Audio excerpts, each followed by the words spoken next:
Hi there, Sanbonani Molweni. Welcome to Fix channel. If you're here, please subscribe before the end of the video. If returning, thank you for love and support. I appreciate you. Ngiyaxolisa umsindo escom generate ebangumsindo. So isikhathi esiningi kufanele ngikhulumele phezulu ngoba ngenzela ukuthi ngizwakale kancane nomsindo wegenerator ngawuzwa. So I hate being misunderstood. Kunento enzakalile la ivideo le wengikhuluma kuyo ngepregnancy. Zange ngithi uma Khumalo Mseleku uma K uzithwele. Kodwa ngibalule into ayishilo kwenye yama live video awenza ukuthi ayisekho manje ukuba ikhona leyo live video bengizohamba ngiyisave mase ngiyakulalelisa leyo ndawo ebalekile because nami ngibona ukuthi angikudlulise lokho because singabantu besifazane siyakwenza, omama bethu bayakwenza, ogogo bayakwenza, omamezala eminye imindeni. Imessage yami ithini ke kumuntu olalele ivideo?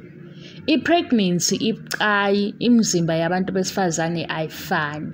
Ngase ngithi mina ke makuziwa kwipregnancy ake sifunde ukuthula because ziningi izinto ezenzakalayo esingazazi thina.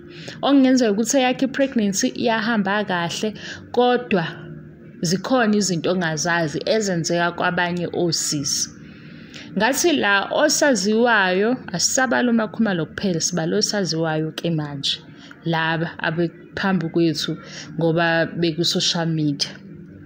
Omunye uthola ukuthi ugain weight, maye gain weight sekuqhamuka ama fans or followers noma umuntu odlula kwi page lakhe athi ha ukukhuluphele khonto ayibonayo, omunye athi le glow ihamba nento ethile. Ngathi lokho ku wrong because abantu uyabahlukumeza ungazi. Omunye athi ama lips, athi ikhala, athi ingalo, kuningi ngisho ukubona ke ngesithi ke lokho okucabangayo kuyiqiniso awufunde ukuthula. Ulinde beze besho mase kuma uthi halala ke ngoba seshilo ukuthi ke okay nazi indaba ezinhle because akusiyi indawo yakho. Ngathi nakubangani ngisho into efanayo kubangani bakho awufundi ukuthula umngane azaza kutshela. Koskwiza your sister in law o nawe noma wakho ngoba nabazali nabo into engeke ngayinaka ke ngabazali. Abazali bethu shithi isikhathi sabo mhlambe semshado noma isikhathi nje abakhula ngaso zikhona izinto ezi-wrong ebezenziwa kubo noma ezishiwo kubona kwaba ukuthi bayajwayela bagcine bengaliboni iphutha. Njengakho lokho nje ukuthi uma kodwa uzobathola nina abantwana ayikho right leyo nto. Sina ngoba sesiyazi ke asizifundise ukuthula phela futhi nabazali sibachazele ngoba siyabona izinto, siyafunda. Odokotela futhi bayakhuluma la ku social media besho ukuthi abantu besifazane abanye badlula kulokho, abanye kunzima, abanye baba nama miscarriages amaningi. Angilwi bengingalwi futhi lo myalezo wami umayelana nepregnancy nebody shaming because nalento yokuthi uzothi umuntu ukhuluphele o mhlambe kokunye uzusuggest ukuthi akaye ejimini akusiyi indawo yakho, akusiyi indawo yakho. Buka la uGogo Skhotheni we Gogo Skhotheni show. Sibonile kwishow ukuthi ade kuvela ukuthi upregnant. Sabona kuvela ukuthi kunama complications. Sabona futhi seyakudokotela. Angithi uyayibona ukuthi into le engikhuluma ngayo injani. Nangu Romeo from Scandal sengimkhohle ukuthi bayigama lakhe nonkosikazi wakhe ngesikhathi sabo sebe ready bahlalile phambi kwecamera bakhuluma ngemiscarriage bebenayo. Kodwa before lokho ukuthi abantu bebenzani bebekhuluma lapha ku YouTube channel ka Romeo nonkosikazi wakhe bethi unamabele amakhulu so babona ukuthi upregnant. Akusiyo indawo yakho futhi nokuhlonipha kubalekile. Akusiyo indawo yakho. Bakhulumile ngesikhathi sabo sebe ready. mina okwami ukuthi ngiyazi abanye abekho aware ukuthi ku wrong. Even umuntu ubona ukuthi uyagula mhlawumbe usebenza naye usondele naye okungenani banomtshela ukuthi hambe uye kudokotela, kungabi huwe oqala indaba ngoba akusiyo indaba yakho. Mase kuba yileli iphuzu lokugcina leyo ukuthi ukuphuma ey'ndabeni or iy'ndaba zabantu. Mina yazi ukuthi ngizothini, angeke ngisho ukuthi iphumane ey'ndabeni zabo because kulo msebenzi abawenzayo basebenza ngabantu, futhi mabefuna i-support bayicela kubantu, mabedayisa something bafuna kubantu. Engikushoyo ukuhlonipha, yiba ne-limit, nokuthi uma ukhomenta nawe zibuze ukuthi i-right yini lento le osuyisho. Because mangithi-ke phumani ey'ndabeni zabo nizosuke nina nihambe niyodikila, umuntu seyavuka la mhlampe uvuka nge-project ethile usefuna i-support senimdikilile. Iba i-supporter, ube yi-follower, ube yi-fan, kodwa yazi into okufanele uyisho nento ongafanele uyisho. Leyo nto ibalulekile yazi, ungayi ngomoya ukuthi ku-social media vele sikhuluma noma yini noma ikanjani. Ezinye izinto nje nawe awuzibuke because ziyakuhlaza kwawena, uthi nje kuzokwenzeka into e-wrong so uphakathi kwayo. Le ye-pregnancy bengiyigcizelela because ngiyazi ukuthi abanye abazi, abanye bakhule nogogo, mhlawumbe ogogo nje vele ogogo banakho ukuthi bekusukele bethi ukhulelwe ngoba bayakubona vele ogogo abadala. But manje thina siyabona, bayasifundisa nodadewethu nobhuti ukuthi le ye-pregnancy ibucayi, imizimba yethu ayifani. Abanye balahlekelwa abantwana, abanye bathola umntwana esethule, izinto ezibuhlungu. So manje ngizama ukuvimba lokho, yingakho-ke kungafuni ukuthi nikhulume kakhulu makuziwa kwi-pregnancy. Yisona futhi isizathu esenza ukuthi nale yakuthanda Nes'thembu ngayiziba nje ngiyibona nakuma-episode Uthando Nes'thembu ikhona, ngathi ngiyazi ukuthi ishow imayelana nani, ifamily, kodwa baningi abantu besifazane abadlula kule ndaba.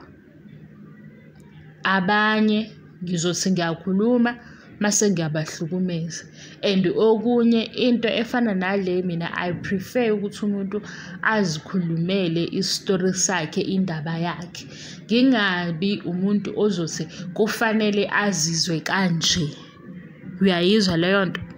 Ngingabi umuntu ofuna ukuthi lokhu ku-wrong or ku-right. Kule yosisi bethu abadlula kulobhu umsebenzi abadlula kubona nobuhlungu, I prefer ukuthi kube huye obhobokayo ukuze mina ngazi ukuthi ngithini. Because ukuvele ngisuke nje ngisho lento engifuna ukuyisho ngizosuke ngilimaze omunye. Nokusuka futhi ngithi ngi-reactor kwi-episode yakuthando Nes'thembu ngikhuluma ngomakhumalo, kanti ukhona omunye umakhumalo osekwi-edge. Uyayibona? Injalo-ke ingisize ni-understand.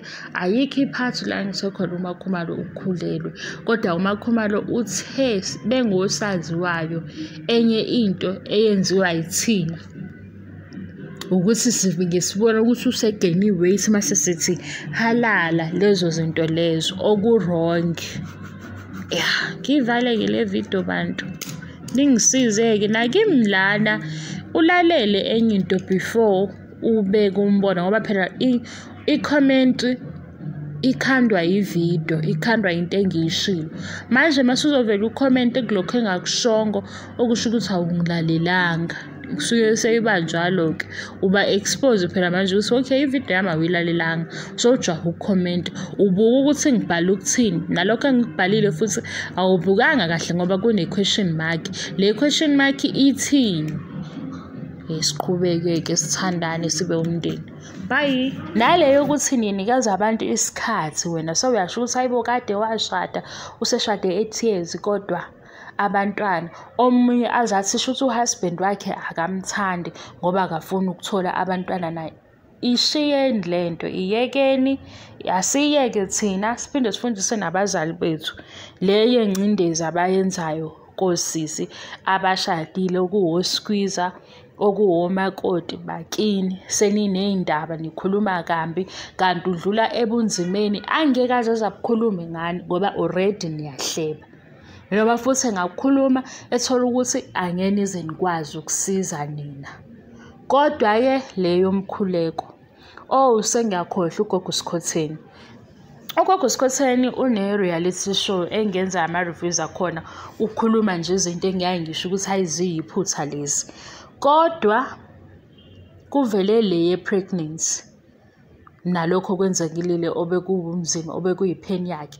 Ngiyeqe ngamasibomu, ngidlule ngamasibomu leya episode e-emotional because ngizifundisile ukuthi mase kuziwa kulokhu ake ngilinde at least umuntu ayibeke indaba yakhe mase sithatha lokhu akuzwile uku-eda okuncane hhayi ukusho okuningi because ngempela ubuhlungu bomuntu asikho isidingo sokuthi sikhulume kakhulu.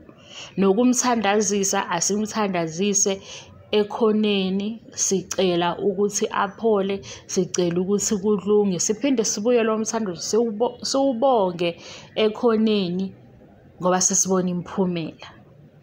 Ngiyenze-ke le ukuthi why ngisebenzise indaba yokuthandaza. Ake sithi mina ngiyahlupheka and uyazi ukuthi ngiyahlupheka ngempela, usizi lwami uyalazi. Mawucabanga ngizozizwa kanjani every time mawukhuluma ukuthi uyangithandazela kodwa uyangikhumbuza ukuthi ngiyahlupheka. Uzohlezi uthi njalo fix angisikhohliwe isimo sakho ukuthi nje nokudla akukho kunjani kunjani. Angiyifuni inkulumo enjalo. Angiyifuni. Kodwa umthandazo muhle ngoba wonke umuntu uyakwazi ukuthandaza, akunalimit. Kodwa manje ekuthandazeni kwethu siyakwazi nokuthandaza umuntu singamtsheli. Siyakwazi ukuthandaza noma ngabe umuntu osebenza naye noma ngabe ubani. Ngoba zikhona izimo kufanele ukuthi ngaba emotional-ke manje. Zikhona izimo kufanele ukuthi masiyithandazela singamemezeli. Zikhona kodwa futhi nezinye ukuthi mhlawumbe masithandazisa usaziwayo ngoba le iyenzeka ku-social media. Sisho ukuthi siyakubeka emthandazweni ukuthini nokuthini kuzodlula ngoba nabanye mabefunda lokho bayothola ukusizakala.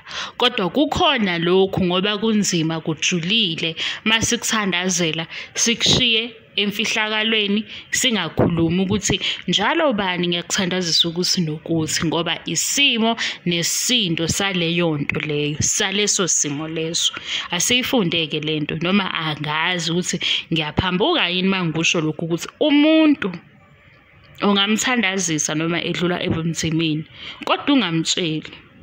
Phinde futhi ukubone lokho kwenzeka esephumelela lidlula lelo lifu elimnyama wena ubuyele kule ndawo othandazeke kuyo uphinde uthi uyabonga ngoba bowucela kubani bowucela uNkulunkulu ukuthi akasize loya muntu and akusiwo futhi amandla akho amandla kaNkulunkulu.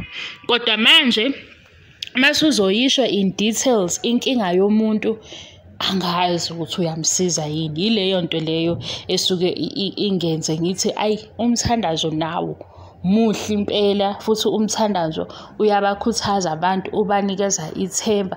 Kodwa endlini yakho ungangithandazela uthandazela umuntu osebenza naye ngaphandle kokusho ukuthi njalo fix isimo sakho sinje kodwa umthandazo ngiyakuthandazela. Uyabona?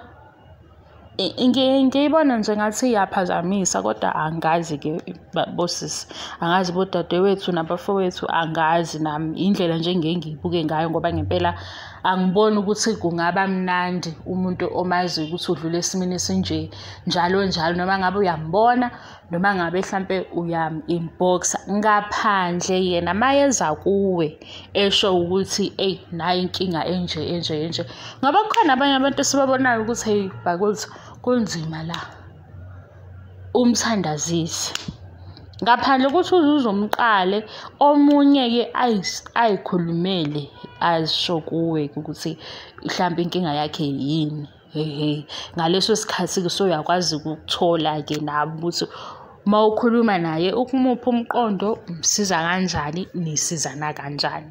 Kodwa le eyaku-social media nje ukuthi sesijwayele ukuthi hey ubani kwasha kwacima umuntu nje uyifakela ividiyo ubhabhu wena uyijabulele mhlawumbe ule kude nabangani bakhe kumnandi so ufuna ukumkhumbuza le yanto oyaziyo wena ngoba uyayithandazela. Hayi ngeke angiyizwa kahle mawukuthi ngiyaphambuka-ke ngiyaxolisa kuleyo ndawo. Thank you so much for your love and support. I love you and appreciate you. Bye bye.